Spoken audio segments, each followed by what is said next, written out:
खेल के मैदान से अच्छी खबर। पाकिस्तान ने पहले वनडे में ऑस्ट्रेलिया को 5 विकेटों से पछाड़ दिया।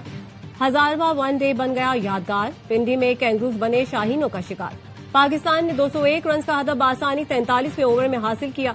बाबर आजम ने 69 और विकेटकीपर बल्लेबाज गाजी गौरी ने 65 रन की इनिंग्स खेली। कैंगरूज पहले खेल का 45वें ओवर में 200 पर ढेर हुए। मैथ्यू रेशा के 61 और मैथ्यू शॉट के 55 रन जायका गए। अरफात मिन्हाज डेब्यू पर 5 विकेटें हासिल करने वाले पहले पाकिस्तानी बॉलर बन गए। अरफात ने 10 ओवर में 32 रन देकर 5 खिलाड़ियों को ठिकाने लगाया।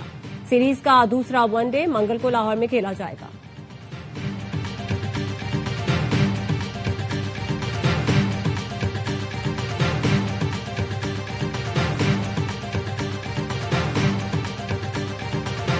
कुछ खास करना चाहते थे, करके भी दिखाया। अरफात मिन्हाज ने पहले ही मैच में 42 रन पुराना रिकॉर्ड ठिकाने लगा दिया। नौजवान ऑलराउंडर ने रावलपिंडी में तारीख रकम कर दी। ऑस्ट्रेलियाई बैटिंग लाइन तहस नहस करके डेब्यू पर 5 विकेटें उड़ाने वाले पहले पाकिस्तानी बन गए। जाकिर खान ने 1984 में डेब्यू पर न्यूजीलैंड की 4 विकेटें उड़ाई थीं। अरफात ने ऑस्ट्रेलियाई कप्तान इंग्लिश लेबोशियन, कैमरॉन ग्रीन और मैथ्यू शॉट की बड़ी विकेटें हासिल की।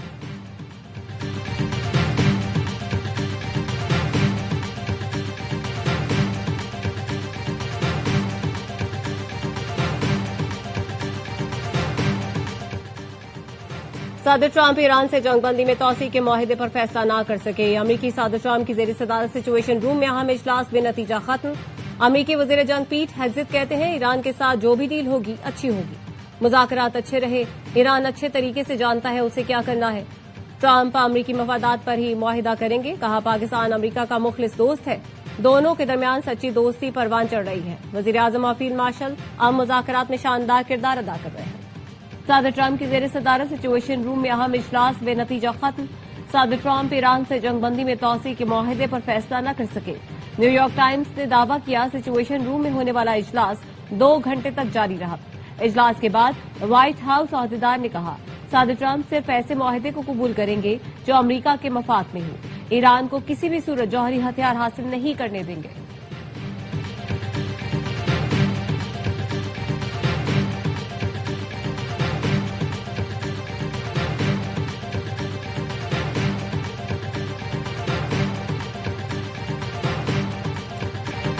ईरानी सुप्रीम लीडर के मुशीर मोहसिन रजाई ने अमरीकी सदर पर खयानत का इल्जाम लगा दिया। एक्स पर लिखा जैसा कि पहले बता दिया था अमरीकी सदर तीसरी बार सिफारतकारी से खयानत कर रहे हैं। ट्रंप ने बहरी नाकाबंदी जारी रखने और मुज़ाकरात में हद से ज्यादा मुतालबात से साबित कर दिया कि वो मुज़ाकरात के ख्वाहिशमंद नहीं हैं, दूसरे मकासद हासिल करना चाहते हैं। ईरानी वजारत खारजा के तर्जुमान इस्माइल बकाई कहते हैं अमरीका के साथ अभी हतमी मुआहदे तक नहीं पहुंचे। मुज़ाकरात के इस मरहले पर तवज्जो जंग खत्म करने पर मरकूज कर रहे हैं। जौहरी मामले की तफसीलात के बारे में बात नहीं करेंगे। अमरीका के साथ पैगामात का तबादला जारी है। अमरीकी जिसे समुद्री मुहासरा कहते हैं वो शुरू से ही गैर कानूनी इक़दाम था।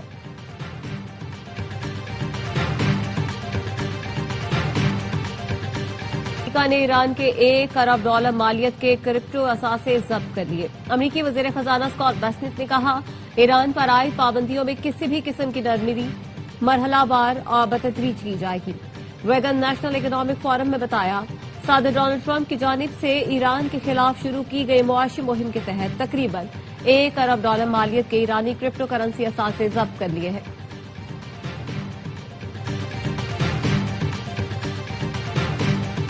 ईरानी वजीर खारजा का ओमानी हम मनसब से टेलीफोन इकरा में था। अब्बास अरागची ने एक्स पर लिखा ओमानी हम मनसब से आबना हुर्मुज और उसके मुस्तकबिल के इंतजामी उमूर पर गुफ्तगू की। तमाम हमसाया ममालिक के साथ मुशावरत और ताउन का खैर मकदम करते हैं।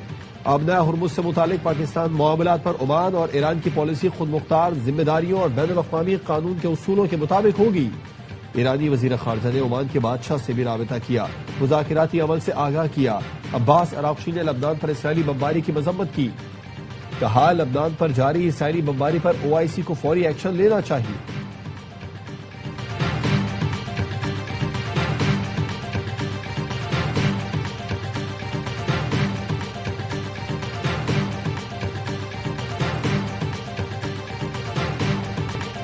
चौबीस घंटे के दौरान आबनाए हुर्मुज से 24 जहाज गुजर गए। उनमें तेल बरदार टैंकर्स और कंटेनर्स बरदार जहाज शामिल थे। पासदारान इनकलाब का कहना है जहाजों को ईरानी बहरिया की सिक्योरिटी हासिल रही। आबनाए हुर्मुज पर ईरान मुसलसल कंट्रोल बरकरार रखे हुए है। किसी भी जारहियत का फैसला कुन जवाब देने के लिए हर लम्हा तैयार है।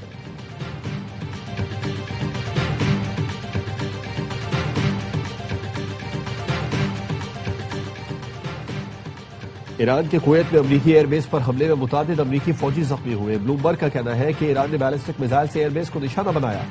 अमरीका के 2 जदीद तरीन MQ-9 ड्रोन्स को भी शदीद नुकसान पहुंचा। कुवैत की फजाई दिफाई निजाम ने मिसाइल को फजा में ही तबाह कर दिया।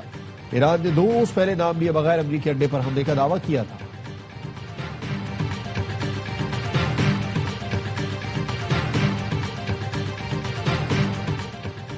सऊदी अरब के बाद तुर्की ने भी इब्राहिमी मुआहिदे में शमूलियत आजाद फलस्तीनी रियासत के कयाम से मशरूत कर दी। तुर्क वज़ीर ख़ारजा हाकान फिदान कहते हैं मसला फलस्तीन का हल मशरिक़ वस्ता में पायदार अमन का बुनियादी नुक्ता है। इसराइल 1967 की सरहदों पर फलस्तीनी रियासत तस्लीम करे तो इलाका इत्तेहाद में शामिल हो सकते हैं।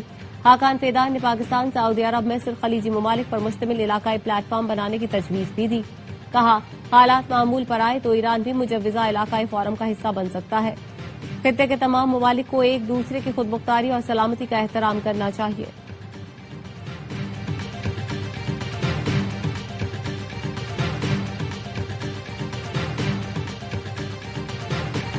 ज्वाइंट अवामी एक्शन कमेटी और वफाकी मुज़ाकराती कमेटी के मुजफ्फराबाद में मुज़ाकरात का अमल खत्म, डेडलॉक बरकरार। एक्शन कमेटी का कहना है मुआहदे पर अमल दरामद के लिए आज की डेडलाइन है।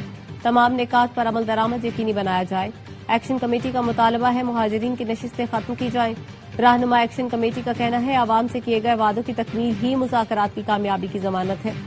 वफाकी मुज़ाकराती कमेटी के रुकन राना सना का कहना है मुज़ाकरात नाकाम नहीं हुए, 9 जून से कबल दोबारा बैठक होगी। मुहाजिरीन नशिस्तों पर ऑल पार्टीज कॉन्फ्रेंस बुलाएंगे। जिस मामले से कश्मीर कॉज को नुकसान पहुंचने का एहतमाल हो उस पर जरूर गौर करना चाहिए। मुहाजिरीन को माइनस करने से कश्मीर कॉज को नुकसान पहुंचेगा।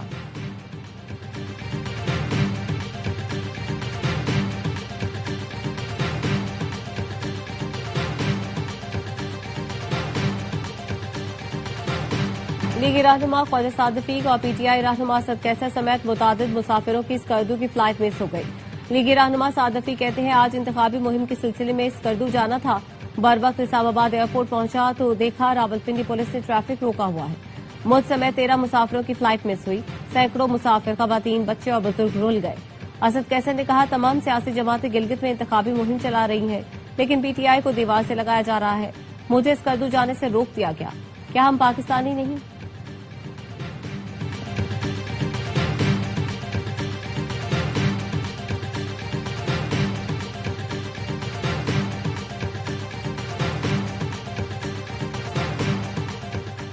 वज़ीर आला KP सुहेल आफरीदी का Supreme Appellate Court Gilgit Baltistan के चीफ जस्टिस को खत लिखा।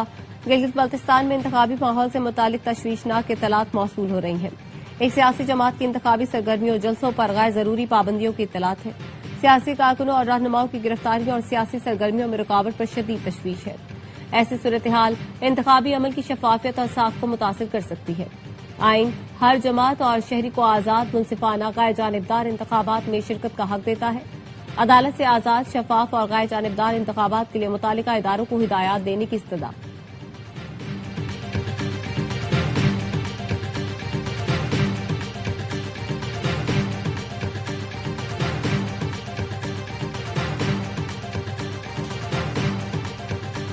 कराची में अबुल हसन अस्फहानी रोड पर बिजली की गैर एलानिया लोड शेडिंग के खिलाफ एहतजाज के बायस सड़क बंद, गाड़ियों की कतारें, अतराफ की शाहराहों पर भी ट्रैफिक की रवानी मुतासर।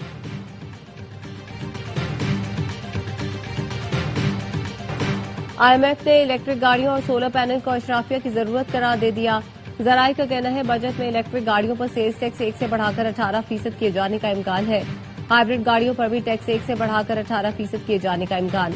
हाइब्रिड गाड़ियों पर 8% का रियायती सेल्स टैक्स खत्म करके 18% पर लाया जा सकता है। सोलर पैनल्स पर सेल्स टैक्स 10 से बढ़ाकर 18% किए जाने का इम्कान।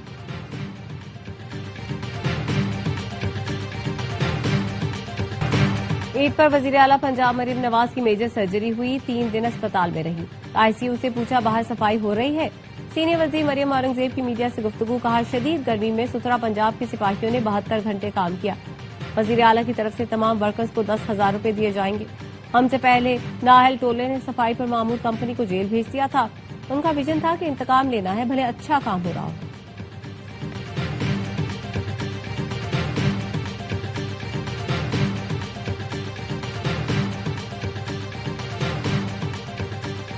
पंजाब के मुख्तलिफ इलाकों में बारिश, गर्मी का जोर टूट गया। लाहौर में बादल खुलकर बरसे, यालाबारी भी हुई। लाहौर में सबसे ज्यादा 48 मिलीमीटर बारिश निश्तर टाउन में हुई। नारोवाल और कसूर में भी बादल बरस पड़े।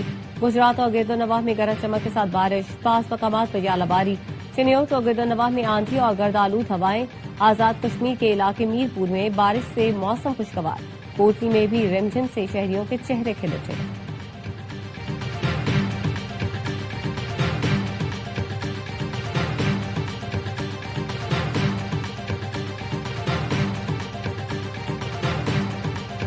लंदन में खालिस्तान के हामी सिखों का एहतजाज। मुजाहिरीन भारतीय सिफारत खाने के कौंसलर कैंप के सामने जमा।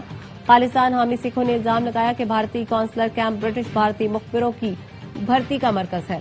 सिख रहनुमा परमजीत सिंह पेमा का कहना है कि भारतीय सिफारत खाना खालिस्तान रेफरेंडम के हामी कारकुनों की निगरानी और जासूसी में मुलव्वस है। मोदी हुकूमत की जानिब से मेरी जान को खतरा है।